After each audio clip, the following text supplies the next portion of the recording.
महाकुंभ में जिसने जो तलाशा उसको वह मिला। गिद्धों को केवल घास मिली, सूअरों को गंदगी मिली, संवेदनशील लोगों को रिश्तों की खूबसूरत तस्वीर मिली, आस्थावानों को पुण्य मिला, सज्जनों को सज्जनता मिली। महोदय, मुझे सोशल मीडिया हैंडल पर एक बात बहुत अच्छी लगी।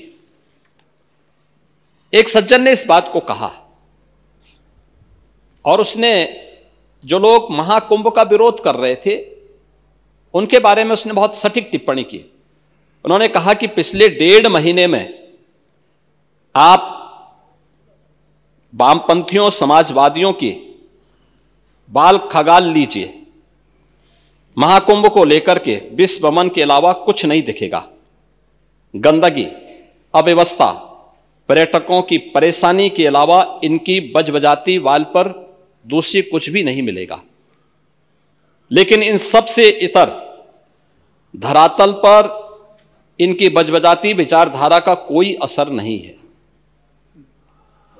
हज के दौरान अव्यवस्था से होने वाली सैकड़ों मौतों पर चुप्पी साध जाने वाले भारत के वामपंथी सेकुलर स्कॉलर महाकुंभ की भव्यता पर उल्टी करते नजर आए हैं।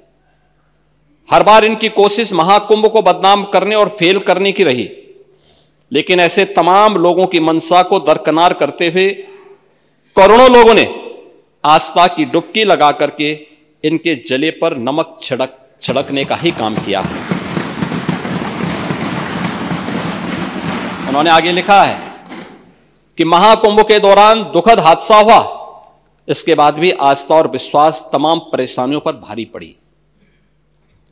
तीर्थयात्री समस्त परेशानियों और मुश्किलों का पहाड़ चढ़कर भी प्रयागराज महाकुंभ पहुंचे, वहां से स्नान कर खुशी खुशी वापस लौटे। रिश्तों के जटिल समीकरण का परिभाषा गढ़ता महाकुंभ अब समारोह की ओर है, लेकिन यहां से निकला संदेश हर सनातन के मन में अमिट छाप छोड़ गया है, जो वर्षों तक लोगों की बतकही और कहानियों में जीवंत रहेगा। हर तरफ अपनी मां और बुजुर्गों को महाकुंभ में अनाथ छोड़ देने वाले बेटे रहे हों, तो दूसरी तरफ अपनी सास को पीठ पर उठाकर कुंभ स्नान कराने वाली बहू भी रही है। लेकिन सनातन विरोधियों को नजर केवल गंदगी पर पड़ी। मैं अध्यक्ष महोदय वह चित्र लेके आया हूं। ये देखिए, एक बहू है अपने सास को पीठ पर लाद करके जा रही है महाकुंभ स्नान करने के लिए।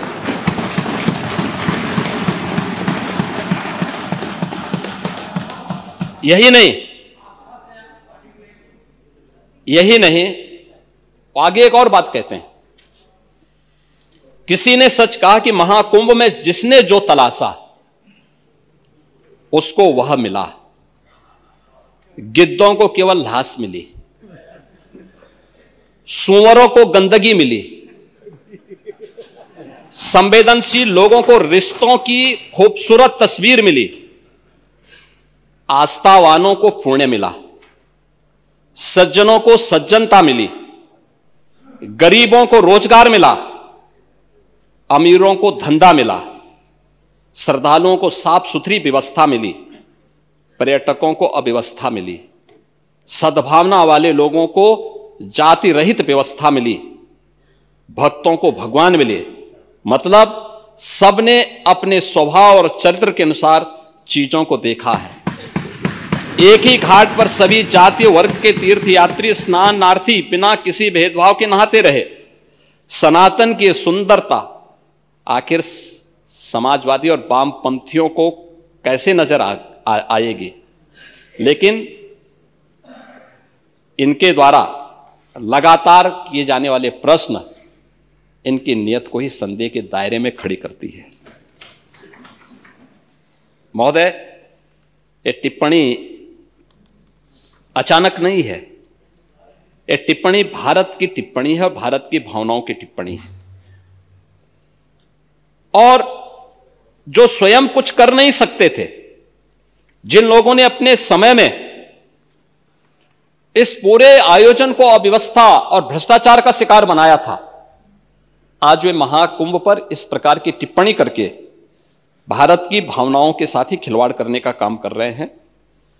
और मैं तो केवल इस बारे में एक बात कहना चाहूंगा कि महाकुंभ ने पूरी दुनिया को भारत की सनातन एकता का संदेश देकर के एक भारत श्रेष्ठ भारत के प्रधानमंत्री मोदी जी के विजन को ही चरितार्थ करके दिखा दिया है कि विश्वास है तो पूरा भारत अपना सहयोग देने के लिए उतनी ही तत्परता के साथ खड़ा है जो महाकुंभ में दर्शन होता हुआ दिखाई दे रहा है।